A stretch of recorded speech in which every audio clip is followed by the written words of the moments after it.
Hello guys, welcome to my channel. இன்னைக்கு Game of Throne TV சீரிஸோட first சீசனில் 10th episode தான் பார்க்க போகிறோம். 10th எபிசோடோட பேர் ஃபயர் அண்ட் பிளட். 9th எபிசோடோட எண்டில் நம்ம யாருமே எதிர்பார்க்காத மாதிரி இந்த சைக்கோ ஜாஃப்ரியோட கட்டளைப்படி நெட் ஸ்டார்க்கோட தலையை வெட்டிட்டாங்க. இதோட 9th எபிசோட் முடிஞ்சது.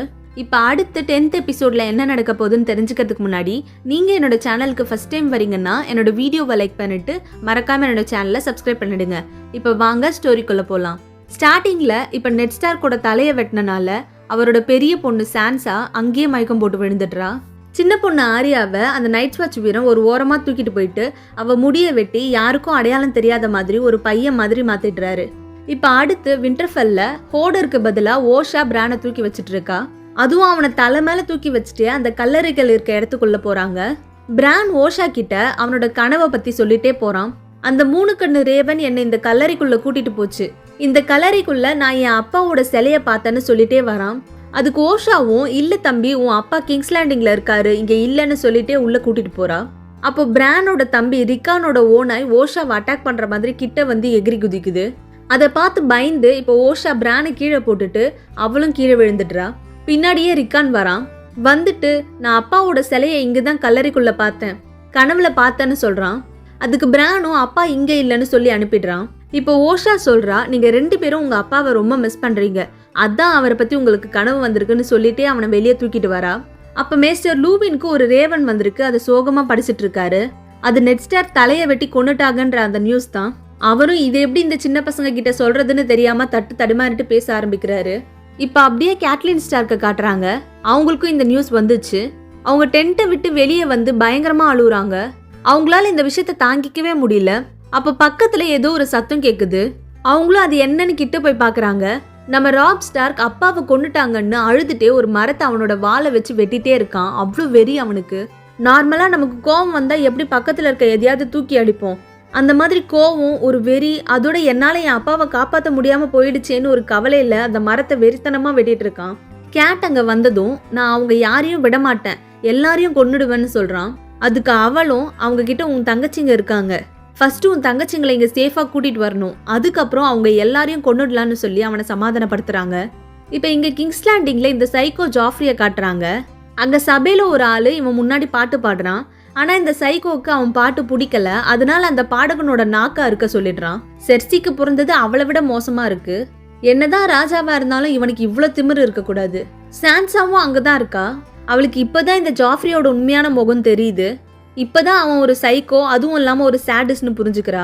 இப்ப ஜாஃப்ரி சான்சா கிட்ட வந்து நான் உனக்கு ஒண்ணு காட்டணும்னு கூப்பிடுறான். அவளும் அவன் பின்னாடியே போறா.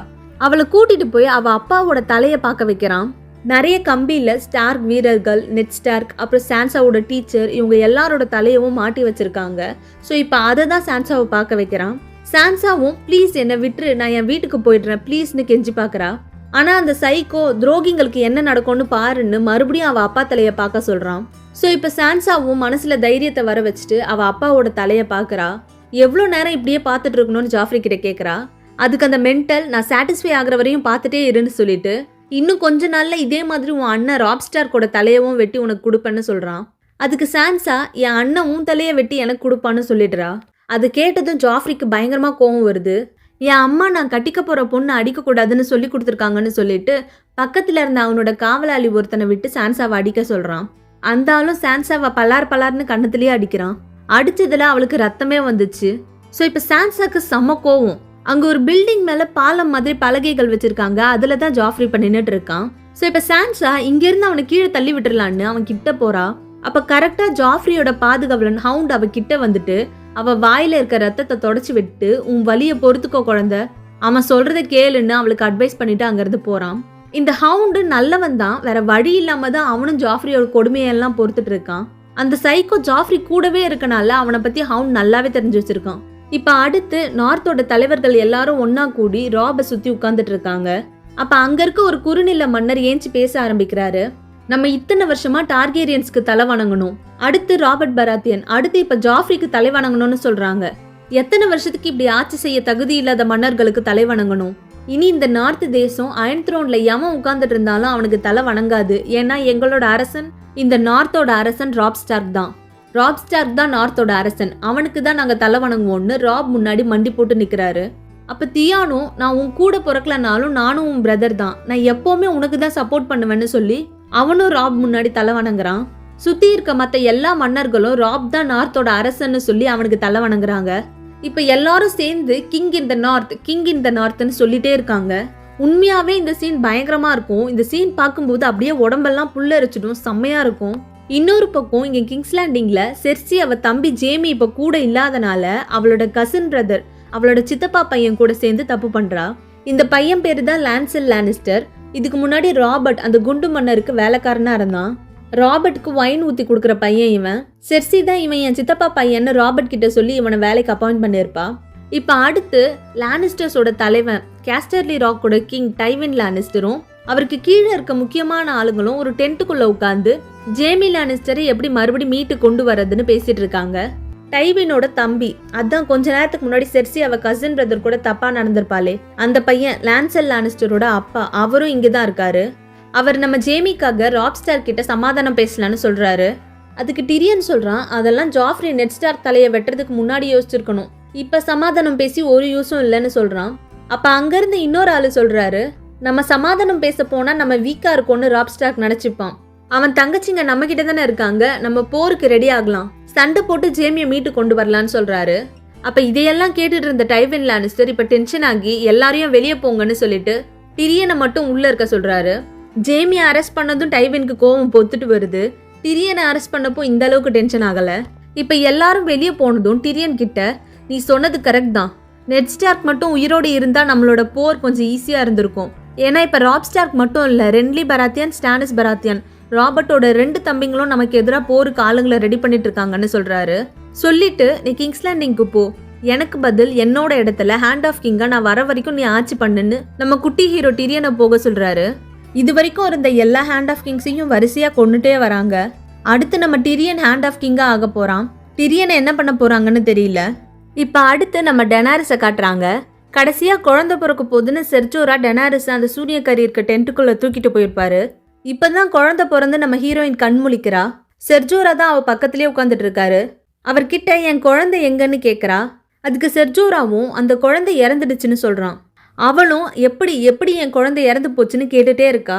ஸோ இப்போ அந்த சூனியக்காரி உள்ளே வந்துட்டு உங்கள் குழந்தை பார்க்க அசிங்கமாக கொடூரமாக இருந்துச்சு, அவனுக்கு ரக்கெல்லாம் இருந்துச்சுன்னு சொல்லிட்டு அந்த குழந்தைய பலி கொடுத்தனால தான் ட்ரோகோ இன்னைக்கு உயிரோட இருக்கான்னு சொல்கிறா. ஸோ இப்போ டெனாரிஸ் கால்ட்ரோகோவை பார்க்கறதுக்காக அந்த டென்ட்டை விட்டு வெளியே நடக்க முடியாமல் நடந்து போயிட்டு இருக்கா. அங்கேருந்து முக்காவாசி டோத்ராக்கி மக்கள் எல்லாருமே கிளம்பிட்டாங்க. ஏன்னா கால்ட்ரோகோக்கு உடம்பு சரியில்லை, அதனால முக்காவாசி படையும் அங்கேருந்து கிளம்பிட்டாங்க.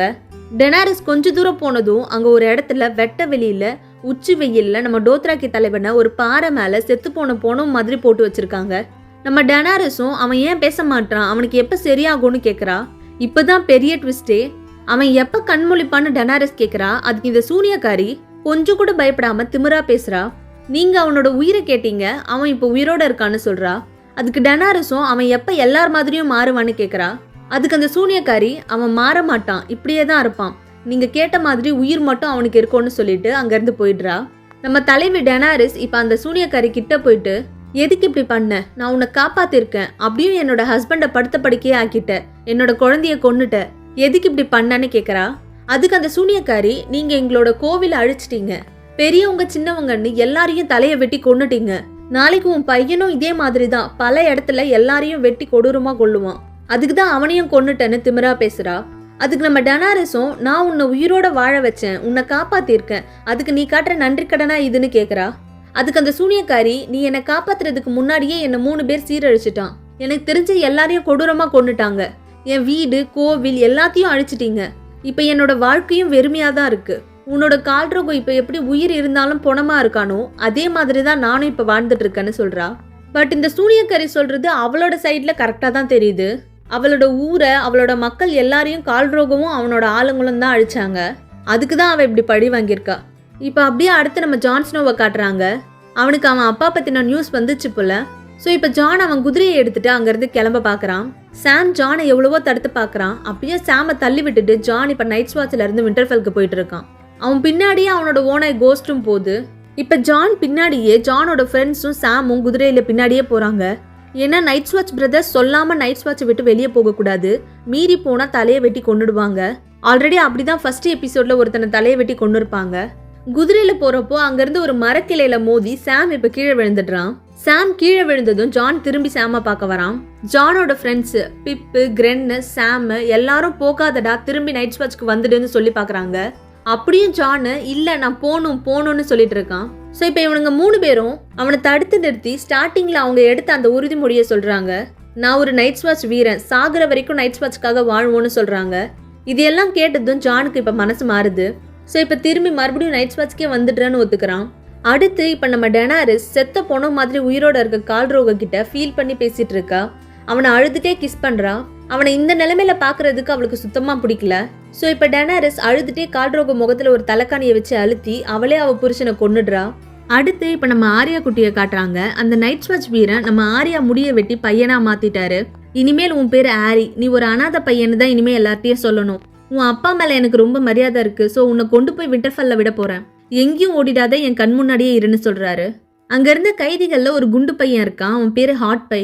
அந்த பையன் நம்ம ஆர்யாவை பார்த்து பயங்கரமா கலாய்க்கிறான். காலேஜ்ல ஃபர்ஸ்ட் இயர் பசங்களை ரேகிங் பண்ற மாதிரி நம்ம ஆர்யா குட்டிய பையன்னு நினைச்சு செம்மையா ரேக் பண்றான். அதுக்கு நம்ம ஆர்யா சொல்றா, கொஞ்ச நேரத்துக்கு முன்னாடி தான் ஒரு குண்டு பையனை கத்தியால குத்தி கொன்னுட்டேன், உன்னையும் கொன்றுவேன், குண்டு பசங்களை கொல்றது எனக்கு ரொம்ப பிடிக்கும்னு அந்த பையனை மிரட்டி விடுறா. அங்கதான் இன்னொரு பையனும் இருக்கான். இவன் தான் இறந்து போன குண்டு மன்னர் ராபர்ட்டுக்கு தப்பான முறையில பிறந்த பையன். ஆல்ரெடி நெட் ஸ்டார் கூட இவனை பார்த்து பேசியிருப்பாரு. இவனும் இப்ப நைட் வாட்ச்க்கு தான் போக போறான் போல. எப்படியோ இப்ப நம்ம ஆர்யா அந்த கிங்ஸ் லேண்டிங் அரண்மனையை விட்டு கைதிகளோட சேர்ந்து வெளியே போறா. ஆர்யாக்கு இங்கிருந்து விண்டர்ஃபெல் போறதுக்குள்ள என்னென்னலாம் ஆக போதோ, ஒழுங்கா சேஃபா அவ வீட்டுக்கு போய் சேருவாளான்னு தெரியல. பார்க்கலாம் என்ன நடக்குதுன்னு. இப்ப அடுத்து நைட் வாட்ச்ல ஜான் லார்ட் கமாண்டருக்கு அசிஸ்டன்ட் வேலை செஞ்சுட்டு இருக்கான். அப்ப லார்ட் கமாண்டர் ஜான் கிட்ட, என்னப்பா நேத்து நைட் வாட்சை விட்டு ஓடிட்டேன்னு கேள்விப்பட்டேன், ஃபீல் பண்ணாத, உன் தலையெல்லாம் வெட்ட மாட்டோம், எப்படியோ நீ மனசு மாதிரி திரும்ப வந்துட்டல்ல, அதுவே போதும்னு சொல்றாரு. அதுக்கு இப்ப ஜானும் அவங்க என் அப்பாவை கொண்டுட்டாங்கன்னு சொல்றான். பதிலுக்கு லார்ட் கமாண்டரும், அதுக்கு என்ன, நீ போய் உன் அப்பாவை திரும்பி உயிரோட கொண்டு வர போறியான்னு கேக்குறாரு. அதுக்கு ஜானும் இல்லன்னு சொல்றான். சோ இப்ப லார்ட் கமாண்டர் ஜான் கிட்ட, வாளுக்கு பின்னாடி காட்டுவாசிங்க எல்லாரும் ஒன்னா சேர்ந்து நம்மளை எதிர்த்து சண்டைக்கு ரெடி ஆகுறாங்க. நமக்கு தெரிஞ்ச சில காட்டுவாசிகள் 4 ஒயிட் வாக்கர்ஸை எரிச்சு கொண்டு இருக்காங்க. ஸோ உன் பிரதர் ராபோட போரை விட இந்த வாளுக்கு பின்னாடி இருந்து வரப்போற போர் தான் முக்கியம்னு சொல்றாரு. சொல்லிட்டு நம்மளோட பாதி படை ஒன்னா சேர்ந்து வாளுக்கு பின்னாடி போக போறோம், அதோட உன் அங்கிள் பெஞ்சிங்க கண்டுபிடிக்கணும்னு சொல்லிட்டு, சவுத்ல நடக்கிற போர்லாம் ஒரு விஷயமே இல்ல, யார் மன்னரா இருந்தாலும் ஒயிட் வாக்கர்ஸ் வாலை தாண்டி வந்தா அதுக்கப்புறம் ஒயிட் வாக்கர்ஸ் தான் நாட்டை ஆளும், நீ என் கூட வாலை தாண்டி வந்து உண்மையான போர்ல கலந்துக்கிறியான்னு கேக்குறாரு. அதுக்கு இப்ப ஜானும் ஓகே சொல்லிடுறான். ஸோ ஜானோட வாழ்க்கை பயணம் இனிதான் மாறப்போகுது. ஜான், லார்ட் கமாண்டர், அப்புறம் இன்னும் நிறைய வீரர்கள் எல்லாரும் ஒன்னா சேர்ந்து இப்ப வாலை தாண்டி காட்டுக்குள்ள போக ஆரம்பிக்கிறாங்க. அடுத்து இங்க இப்ப கால்ரோக இறந்துட்டனால அவனை எரிக்க போறாங்க. ஸோ நம்ம டெனாரிஸும் அவளோட ஆளுங்க எல்லாரும் ரெடியா ட்ரோகோவோட பாடி முன்னாடி நிக்கிறாங்க. டெனாரிஸ் அவளுக்கு கிஃப்டா வந்த அந்த 3 டிராகன் முட்டையவும் கால்ரோகோ கூட அந்த நெருப்புல போட்டு எரிக்க போறா. ஸோ இப்ப செர்ஜோரா சொல்றாரு, நீங்க அந்த முட்டையை வித்தா நிறைய பணம் கிடைக்கும், அதை வச்சு உங்களோட மீதி வாழ்க்கைய நிம்மதியா சந்தோஷமா வாழலாம், நெருப்பால எரிச்சு அதை வேஸ்ட் பண்ணாதீங்கன்னு சொல்றாரு. டிராகன் முட்டையை மட்டும் எரிக்கல, அது கூட இப்ப நம்ம டெனாரிஸும் நெருப்புல இறங்க போறா. அவ ஹஸ்பண்டோட சேர்ந்து உடன்கட்டை ஏற போறா. செர்ஜோரா எவ்வளவோ சொல்லி பாக்குறாரு, இப்படி பண்ணாதீங்க, நான் உங்களுக்கு ஒரு உண்மையான சேவகனா லைஃப் லாங் இருப்பேன், நீங்க இப்படி பண்ணக்கூடாது, என்னால உங்களை இப்படி பார்க்க முடியாதுன்னு சொல்லி பாக்குறான். பட் நம்ம தலைவி டெனாரிஸ், இல்ல நான் இதை செஞ்சே ஆகணும்னு சொல்றா. சொல்லிட்டு இப்ப அங்க நிக்கிற எல்லார்கிட்டையும், நீங்க இனிமேல் அடிமைகள் இல்ல, இங்க இருந்து நீங்க எங்க வேணாலும் போலாம், நான் யாரையும் தடுக்க மாட்டேன், அதையும் மீறி என் கூட இருந்தா நம்ம ஒரு பிரதர் சிஸ்டர் மாதிரி ஒரு குடும்பமா வாழலான்னு சொல்றா. அவ இப்படி சொன்னதும் அங்க மீறி இருந்த ஆளுங்கள்ல நிறைய பேர் அங்க இருந்து கிளம்பிடுறாங்க. இப்ப அதை பார்த்து இந்த சூனியக்காரி நக்கலா சிரிக்கிறா. ஸோ இப்ப டெனாரிஸ் அந்த சூனியக்காரியவும் அந்த நெருப்புல ஒன்னா சேர்த்து கட்ட சொல்றா. அங்க இருந்த விறகு கட்டையில இப்ப நெருப்ப வச்சதும் இப்ப கொஞ்ச நேரத்திலேயே அந்த சூனியக்காரி சூடு தாங்காம பயங்கரமா கத்துறா. அந்த அலறல் சத்தத்தை கேட்டுட்டே இப்ப நம்ம ஹீரோயின் டெனாரிஸ் நெருப்புக்குள்ள இறங்குறா. அவ ட்ரெஸ் எல்லாம் எரியுது, பட் அவ என்னமோ வலிக்காத மாதிரியே நெருப்பு அவ மேல பட்டும் ஒன்னும் ஆகாத மாதிரி சைலண்டா நடந்து போறா. டெனாரிஸோட அலறல் சத்தமும் கேட்கவே இல்ல. இப்ப மறுநாள் செர்ஜோரா டெனாரிஸ் இறந்து போன அந்த இடத்த பார்க்க வராரு. இப்பதான் நமக்கு பெரிய ட்விஸ்டே. செர்ஜோரா வந்து பாக்குறாரு. பார்த்தா நம்ம டெனாரிஸ்க்கு ஒண்ணுமே ஆகல, அவ ட்ரெஸ் மட்டும் தான் எரிஞ்சிருக்கு, அவளுக்கு ஒரு காயம் கூட இல்ல. அது மட்டும் இல்ல, டெனாரிஸோட சேர்ந்து அந்த முட்டையங்குள்ள இருந்து 3 டிராகன் குட்டி வெளியே வந்திருக்கு. இதை யாருமே எதிர்பார்க்கல. பல வருஷமா டிராகன் சுத்தமா இல்லவே இல்லை. பட் பெரிய நெருப்புல போட்டதும் டிராகன் முட்டைங்க சூட்ல பொரிஞ்சிச்சு. நம்ம டெனாரிஸ் ஏஞ்சி நிப்பா. அப்படியே அவ ஷோல்டர்ல, கையில, கால்லன்னு 3 டிராகன்ஸும் அவன் மேல ஏறி நிக்குது. அப்படியே பேக்ரவுண்ட் மியூசிக்கோட இந்த சீனு, அதோட அந்த குட்டி டிராகன்ஸ் கத்துற அந்த சவுண்டு கேட்கும்போது வேற லெவல்ல இருக்கும். உடம்பெல்லாம் புல்லரிச்சிடும். இதோட இந்த சீசன் 1 ஃபுல்லா முடியுது. நம்ம டெனாரிஸ் நிறைய பேரை இழந்தா. அவ அண்ணன், அவ ஹஸ்பண்ட், அவ குழந்தை எல்லாரையும் இழந்துட்டு தனியா நின்னா. அவளோட இந்த கைவிடப்பட்ட நிலைமைய பார்த்து கடவுளா கொடுத்த கிஃப்ட் தான் இந்த 3 டிராகன் குட்டிங்களும். அவளோட புருஷன் செத்துட்டான். அப்புறம் ஒரு குழந்தைய இழந்தா. அதனால தான் இப்ப நெருப்பு சாம்பல்ல இருந்து அவளுக்கு அசாதாரணமான 3 உயிர் கிடைச்சிருக்கு. இந்த 3 டிராகன் குட்டிங்களுக்கும் இனி டெனாரிஸ் தான் அதுங்களோட அம்மா. இனி டெனாரிஸோட பேரு டெனாரிஸ் ஹவுஸ் ஆஃப் டார்கேரியன் மட்டும் கிடையாது, மதர் ஆஃப் டிராகன்ஸும் அவ தான். இதுக்கப்புறம் சீசன் 2 இன்னும் சிறப்பா இருக்கும். தொடர்ந்து நெக்ஸ்ட் வர எபிசோட்ஸை ஸ்கிப் பண்ணாம பாருங்க. அப்படியே இந்த வீடியோவை லைக் பண்ணிட்டு மறக்காம என்னோட சேனலை சப்ஸ்கிரைப் பண்ணிடுங்க. இதே மாதிரி ஒரு நல்ல கதையில மறுபடியும் சந்திக்கலாம். தேங்க்யூ.